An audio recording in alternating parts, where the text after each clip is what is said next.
Isang yugto ang di mo akalaing darating, biglang hintok ng orasan, hanggat iyo'y kalabitin.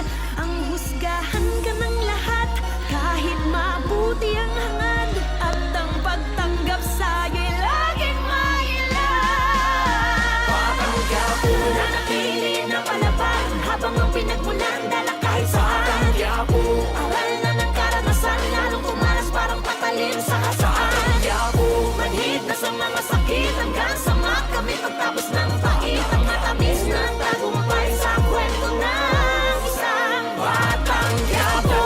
Kanye, karanasan ng guro, bumbilya lang sa utak, ang kuryente nasa puso. Aking tanim at bungay, pangil at sungay, pagtubo habang gusto naman ang barel ang gamit kong pagduro. Ngunit sa kabila ng madilim na landas ng palabas, di mo kita na ito ang wakas. Pagkat batid niya ang swerte, talino't lakas, ay may pagpapakumbaba niyang dinasal sa taas. Mga pasanay bumigat ng kumalaban ng lahat, ganun pa man di ang sapat na dahilan, di mo panatili ang puso na hangad lamang ay ang mapabuti, ang lagay sa mapanuring syudad ng